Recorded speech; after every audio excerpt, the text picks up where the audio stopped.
नमस्कार, मैं हूं नरेश वत्स। मेरे साथ इस समय आदित्य देवीलाल चौटाला जी हैं, जो कि national council agriculture board marketing के चेयरमैन हैं और देवीलाल परिवार की विरासत से ताल्लुक़ रखते हैं। खेती को लेकर, किसानों को लेकर क्या योजना, इसी पर बात करेंगे। आदित्य जी, देवीलाल जी को किसानों का मसीहा माना जाता है। आज भी जब किसान की बात होती है तो देवीलाल जी की बात की जाती है। आप उनकी पीढ़ी का प्रतिनिधित्व कर रहे हैं और एक जिम्मेदारी, एक पद भी मिला आपको है। किसानों को लेकर क्या कर रहे हैं, क्या कहेंगे? नरेश जी, सबसे पहले तो मैं आपका आभार, धन्यवाद कि आज आपने मुझ जैसे छोटे से इंसान को कवर करने का काम किया। निश्चित तौर पे हरियाणा किसानों का प्रदेश गिना जाता है क्योंकि पंजाब से अलग हुआ है और हरियाणा को हमेशा ही केंद्र सरकार ने बहुत अहम तौर पे देखा है, चाहे वो कृषि का क्षेत्र हो, चाहे वो पॉलिटिकली क्षेत्र हो।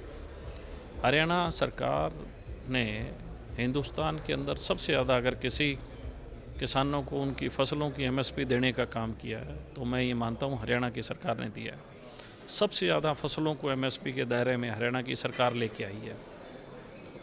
इसी के साथ साथ किसान की फसल ख़राब हो जाती थी तो पहले कोई किसान को पूछता नहीं था, लेकिन हरियाणा सरकार ने फसल बीमा क्लेम्स और फसल बीमा का जो फसल का मुआवजा है वो सबसे ज़्यादा अगर किसी ने दिया है तो हरियाणा की सरकार ने दिया। अब तक लगभग 11,000 करोड़ रुपया किसानों को फसल बीमा मुआवजा और क्लेम्स में दिया जा चुका है।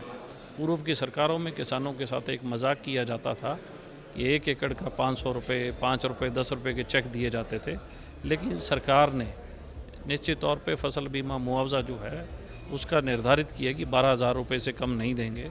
उसी के साथ साथ जो क्लेम्स हैं उसमें भी हज़ारों लाखों रुपए किसानों को देने का काम किया।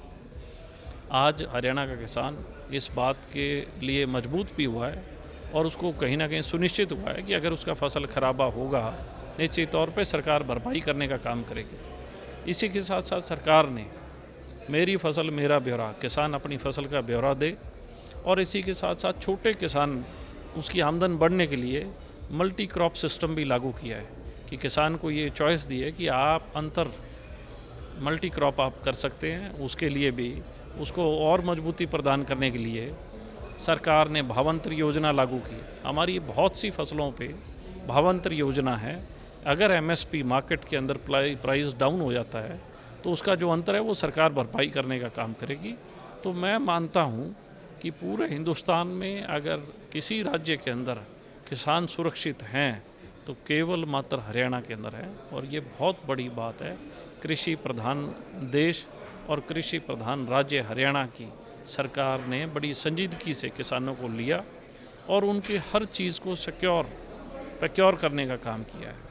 आदित्य जी, आपने कहा कि हरियाणा में किसानों के लिए काम हुआ है, लेकिन शंभू बॉर्डर पर आज भी किसान बैठा है और आज ही हरियाणा के एक विधायक ने कृषि मंत्री से भी अपील की है। उन किसानों का जो आज भी आंदोलन के लिए बैठे हैं, उनका भरोसा कैसे जीतेंगे? देखिए, मैं इन विषयों पर बारीकी में तो नहीं जाना चाहूँगा, पर कहीं ना कहीं मैं मानता हूँ कि राजनीतिक तौर पे भी जो विरोधी दलों के लोग हैं कहीं ना कहीं वो भी बरगलाने का काम कर रहे हैं। लेकिन आज किसान पढ़ा लिखा है, उसे अपने भविष्य की चिंता है और उसे अपनी बेहतरी की चिंता है कि कौन बेहतर कर सकता है। तो पढ़े लिखे होने के नाते मैं ये मानता हूँ कि हर किसान को इस बात का इल्म और ज्ञान है कौन सा राज्य है उनके लिए क्या काम कर रहा है। पंजाब राज्य, जिसको शुरू दिन से ही हम ये मानते थे कि सबसे ज़्यादा मजबूत किसान पंजाब का होगा, लेकिन आज पंजाब का किसान सबसे कमज़ोर है क्योंकि पंजाब की सरकार उसकी फसलों का एमएसपी नहीं दे पा रही है। जिन लोगों की आप बात कर रहे हो निश्चित तौर पे वो पंजाब से ताल्लुक़ रखने वाले लोग हैं जो आप बॉर्डरों पे बैठे हैं। मैं तो अपील करना चाहूँगा पंजाब सरकार से भी कि आप अपने किसानों को संभालें, आप अपने किसानों का जो एमएसपी प्राइस है वो देने का काम करें ताकि उन्हें बॉर्डरों पे ना बैठना पड़े।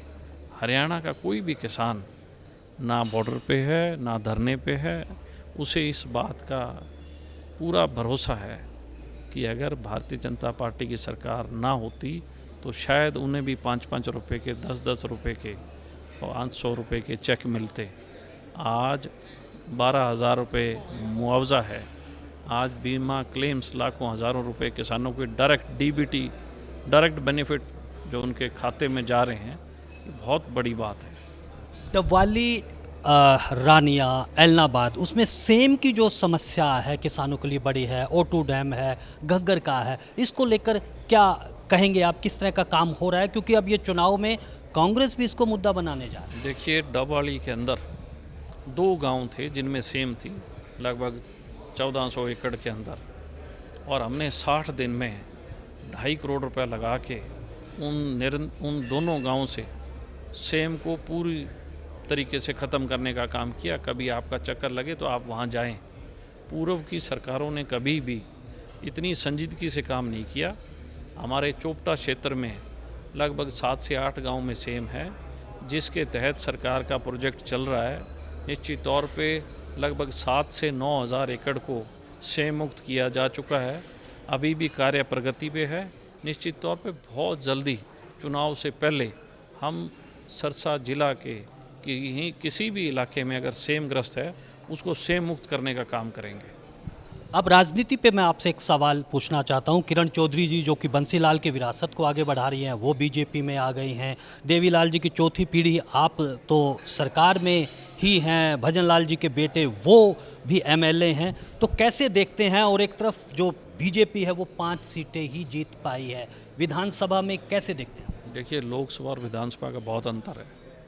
निश्चित तौर पे आपने कहा कि हरियाणा लालों के से जाना जाता है। मुख्यमंत्री मनोहर लाल जी भी हरियाणा प्रदेश के मुख्यमंत्री रहे हैं, और आज हरियाणा के 4 लाल हैं। चारों लालों के जो आगे जनरेशन्स हैं, निश्चित तौर पे सभी भारतीय जनता पार्टी में, और उसको मजबूत करने का काम कर रहे हैं, ताकि अगर प्रदेश मजबूत होगा तो देश भी मजबूत होगा।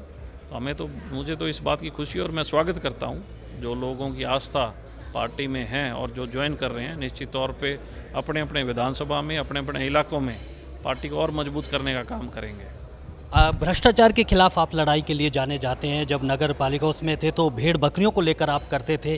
कैसे देखते हैं कि ये एक जो जागरण है ये बनेगा? आज सरकार में होने के बाद भी उसके खिलाफ आवाज़ उठाते रहेंगे? देखिए, हम किसी चीज़ की सरकार के खिलाफ नहीं है। हाँ, कुछ अफसरान हैं जो भ्रष्ट हैं, या कुछ महकमों में भ्रष्टाचार है, उसके खिलाफ तो आवाज़ उठाना एक नागरिक के तौर पे और एक पॉलिटिकल तौर पे भी हमारा दायित्व है, ताकि हमारे लोगों को, इलाके के लोगों को परेशानी का सामना ना कर सकें।